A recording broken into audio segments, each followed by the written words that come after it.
Good morning. Welcome back to our final Anchored in the Word morning reflection, and hope that you've had a great week. And the passage that we've been dealing with is one that has been so important for us to think about. And no matter what's going on in your life, I hope that this passage of Scripture has really been something that God's used to minister to your soul. And as we dig into this passage one more time and look at some final thoughts, my prayer is that the Lord will really use this as we think about kind of the summary of everything we've talked about. So let's read the text one more time together at Psalm 38, and then we will jump into a couple of final thoughts. Psalm 38, verse 1.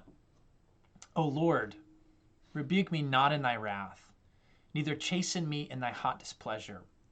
For thine arrows stick fast in me, and thy hand presseth me sore. There is no soundness in my flesh because of thine anger, neither is there any rest in my bones because of my sin.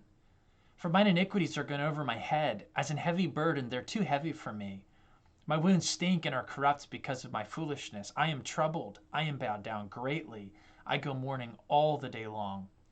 Forsake me not, O Lord. O my God, be not far from me. Make haste to help me, O Lord, my salvation. Now this week, as we've dug into this passage, I could pretty much summarize the whole week with this statement. Christ, and I'll say Christ alone, he is the only sure hope for a troubled soul. And sadly, lots and lots of people, they have trouble in their souls and they're looking for answers, but they're looking in all the wrong places. They're looking down roads that are going to lead to dead ends, roads that may end in greater misery. And so we've got to remind ourselves that the only sure hope for a troubled spirit is God. In Psalm 38, verse 2, he says, Make haste to help me, O Lord, my salvation. God is the one who brings people out of difficulty and who gives stability and comfort to the soul that is wearied. So what can we learn from David's experience? Well, what I'd like to do is kind of just remind you of the things we've talked about this week. For instance, like David, we sin, we struggle, we get weary. Like David, when we sin, we're going to suffer emotionally and physically. And there is this connection between the physical and the emotional. We are body, soul, and spirit. We are not just bodies. We're not just souls. We are body, soul, and spirit. And God created us this way. We have a moral awareness, a conscience. And so when we are physically struggling, it affects us internally. When we're internally struggling, it affects us in our bodies. Thirdly, sin's going to take a heavy toll on our souls. When God tells us not to do something, it's not because he's cruel, and it's not because he wants to make us experience some kind of misery or miss out on some kind of joy that would be great for us. He says, no, don't do it, because sin is detrimental. It's destructive. It not only misses the mark, but it destroys people, and it destroys the people around them. Fourthly, we've got to look to God in these dark moments. Rather than looking in and always being introspective and going deeper and deeper into this sense of brokenness and this sense of uneasiness and this sense of misery and this inability to get back up, we've got to turn our eyes to God. We've got to look to him in these dark moments and find strength in him.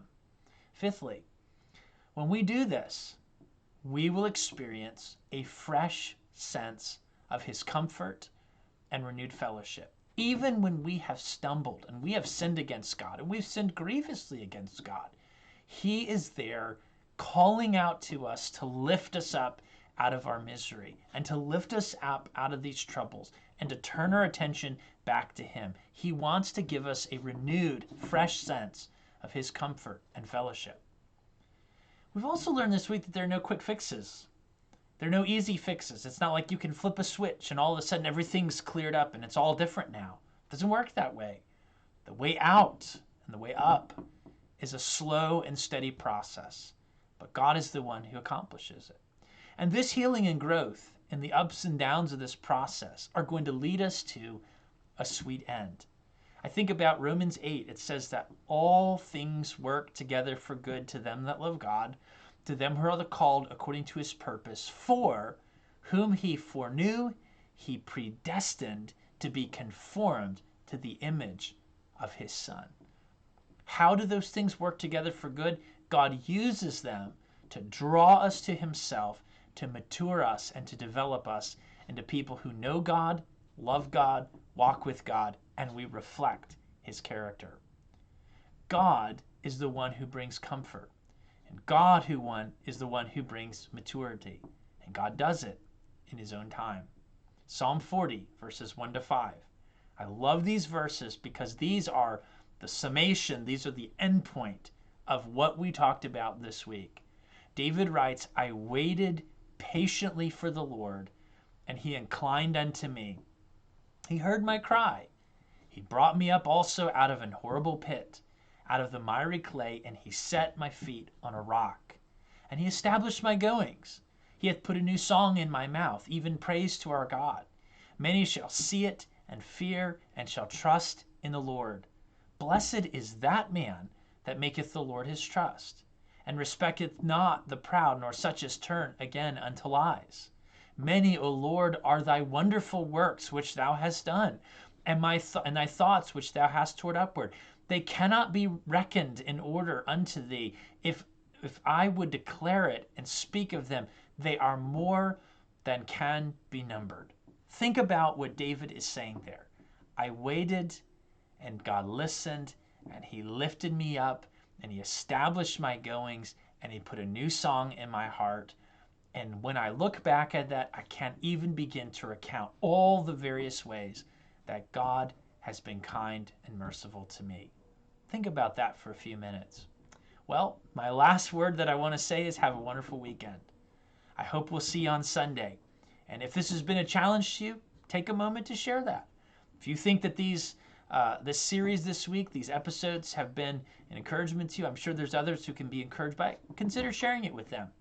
And if this has been helpful, or you have any questions, you need to reach out, don't hesitate to do that. I want to be an encouragement any way that I can. Well, have a blessed weekend.